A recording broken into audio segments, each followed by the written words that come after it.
So we were looking at the structure of chromatin, how DNA winds around the histone octamers, and then how the beads on a string structure is wound around itself at many different levels to achieve the fully condensed metaphase chromosome. And something that's really big right now in genetics is studying how the structure of the chromatin affects the expression of the genes that are on the sections of DNA wrapped around the histone proteins. And we know that chromatin changes structure regularly when the cell goes through the cell cycle. So you have very highly condensed chromosomes in prophase and metaphase, and then the chromosomes relax in interphase. But one thing that has recently been studied is how those changes happen. What is it that makes the chromosomes wind up more tightly during this prophase and metaphase? And something that they have figured out is that alteration, chemical attachment of chemical groups like acetyl groups, methyl groups, phosphate groups, either directly onto the histone proteins themselves or onto the DNA, can affect the chromatin structure, how tightly the DNA is wound around the histones and how tightly the chromatin is wound around itself. And so changes in chromatin structure are extremely important in expression of the genes that are on the DNA. Because when the chromatin is very tightly wound, it's not accessible for the enzymes that transcribe it. So we know that enzymes, especially RNA polymerase, has to be able to copy the DNA from a gene into an RNA transcript. And when the DNA is very tightly wound in the chromatin structure, it isn't accessible to those enzymes. But what we're now figuring out is what is it that makes the chromatin wind more tightly or less tightly. And so there are enzymes that add these acetyl groups or methyl groups or phosphate groups to the histones and to the DNA. And studying them, we can understand some things. And that leads us into a field called epigenetics. Epigenetics really is the genetics of, epi means on top of, so things that are attached on top of the genetic material that can affect expression of that material. So here you see a series of mice, and they all have the same genotype, but you have different amounts of methyl groups that have been attached to the gene. The gene is agouti. Agouti is a coat color gene, and based on how much methylation of that gene occurs will determine how much expression you will get of the gene, ranging from no expression all the way up to full expression. So no expression of agouti is shown here on the left. Agouti, the full expression of agouti is this brown color, this wild-type color of mouse. And so changes in epigenetics, meaning changes of things that are attached to the DNA and to the histones, will affect how that gene is expressed, how much of that gene is expressed, or whether it's expressed at all. So even though there's not a mutation in the gene itself, there are things that can be attached to it that can affect its expression. And that's what epigenetics is all about. So we'll talk more about epigenetics in chapter 12.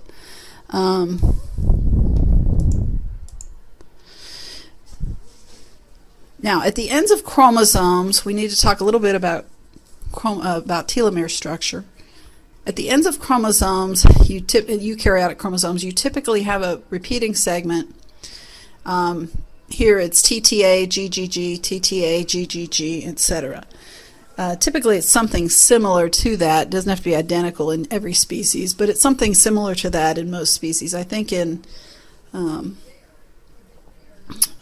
what's the organism I'm thinking of? It's TTGGGG. But in any case, you have this repetitive sequence at the end of a chromosome.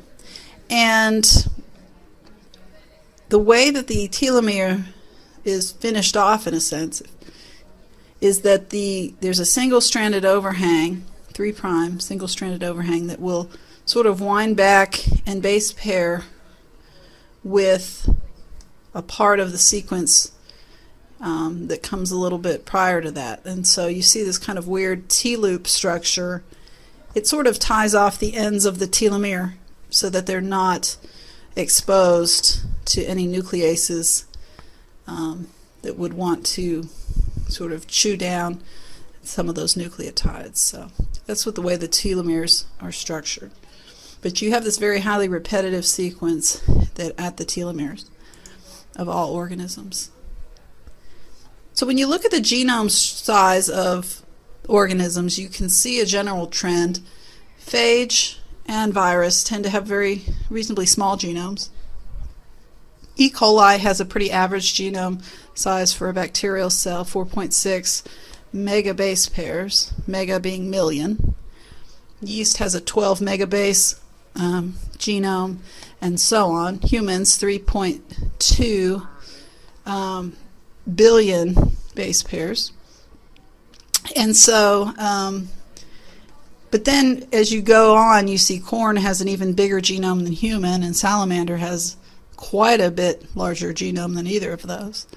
So there's only a couple things you can say about genome size. One is that viruses have the smallest genome size in general. Bacteria have the next smallest genome size. And then after that, the genomes of the eukaryotes is pretty wide range after that point. So yeast being a pretty simple unicellular eukaryote, but you wouldn't expect salamander to have such a huge genome. So you can't really say a whole lot about or predict the genome size of a eukaryotic cell other than to say that it's going to be proportionally more than a bacterial genome. And it turns out that the size of the genome isn't, extremely closely related to how complex an organism is. The complexity of a human and a salamander are probably reasonably similar, and yet you have the salamander has, 200 times the amount of DNA that a human has. So a lot of that DNA is probably junk DNA. In fact, there are two types of chromatin on the chromosomes, and a lot of it is junk. And you may have heard these terms before, heterochromatin and euchromatin. So on a chromosome, you have a reasonable amount of junk DNA, or repetitive DNA. And the repetitive DNA regions are typically called heterochromatin. And those are chromosomal regions that are highly repetitive. They tend to be AT-rich, meaning they have a lot of adenine and thymine base pairs. They don't have a lot of genes. It doesn't mean they don't have any genes, but they don't have very many genes comparatively. Probably 20%, let's say, of what euchromatin would have. They're transcriptionally inactive, not completely inactive, but very little transcriptional activity happening in heterochromatin. The heterochromatin remains condensed during all phases of the cell cycle, including interphase. So the chromatin remains very tightly wound even during interphase. And because of that tight winding, if you stain a chromosome with gamma stain to make a karyotype, the regions of the chromosome which are made of heterochromatin will retain the stain or remain black even when the stain is rinsed off. So the black stripes on a chromosome are heterochromatin. In contrast, regions of the chromosome that are not as highly repetitive are called euchromatin. They tend to have a lot of G's and C's. They are considered to be gene dense and transcriptionally active. And they follow the pattern that we are usually discuss about how the chromosomes condense and decondense, because they can regions of euchromatin will condense during M phase, prophase, metaphase, anaphase, but then relax during interphase. So that's more of a standard concept of what happens. So what we're saying is parts of the chromosome don't condense and decondense, but they're attached to parts of a chromosome that do condense and decondense during the cell cycle. And the euchromatin, because it relaxes and then condenses and relaxes and condenses, it doesn't tend to bind up the gamma stain during karyotyping procedures. So when you rinse it off, it rinses away and you get what are sometimes called the white bands on the chromosome. So you have these alternating black and white stripes on a stained chromosome. The black stripes are the heterochromatin regions and the white stripes are the euchromatin regions. And so the genes are going to be more likely to be in the white striped regions because those are the euchromatin. And what's interesting about chromatin, I think, is that taking what we've talked about in prior chapters about translocations and inversions, for example, genes can be moved from one chromosome region to another through these types of events, through an inversion or translocation, for example. And so genes can move to other parts of a chromosome, and they can suffer from what's called the position effect. The position effect is, for example, if a gene is moved from a transcriptionally active region of euchromatin and is suddenly moved or inserted into a large region of heterochromatin, then you have a change of position, basically. So a gene that's used to being in a transcriptionally active region is now in a transcriptionally inactive region. Or you could have a gene that's from a transcriptionally repressed region, like a gene that's one of the few genes in a heterochromatin region, that gets moved into a region of euchromatin through an inversion or translocation. And what will happen is the gene will find itself being affected by the activity of its new environment. So a gene that moves from an active region into an inactive region might be repressed when it should be expressed. But a gene that goes from a repressed region into an active region might be overexpressed. And so each gene is supposed to be in the region that it's in order to get the right level of expression. And so if a gene moves into a region that is more or less active than its native environment, it can be overexpressed or underexpressed. And both of those can cause a problem for, depending on what the gene is. Now, the last section of the chapter talks about repetitive structures and repetitive sequences. Most of the eukaryotic genome does not encode, at least from what we can tell, does not encode functional genes. And so what's historically been called the junk sequence of the genome is highly repetitive. So repetitive sequences account for a cumulative total of about 40 to 50% of the human genome, and another 40 to 50% of the sequences are unique. They're not repetitive, but they don't seem to be coding for any kind of protein product or RNA product, so we don't really know what they're doing. And then only about 1 to 3% of the human genome contains genes that we recognize. Now there's a caveat here. We're only looking for things that we found in the past, so we only recognize things as genes if they look like genes that we've seen in the past. So there could be genes in this, in the group of, say, 40 to 50% of unique non-coding. There could be genes in there, they just don't look like genes in the traditional sense. So that's the caveat. So only 1 to 3% of the genome contains genes that we recognize. So what are repetitive sequences? Well, there are really two categories of repetitive sequence: highly repetitive and moderately repetitive. Highly repetitive DNA, sometimes called satellite DNA, is the repetitive sequences that are at the centromeres and telomeres of every chromosome.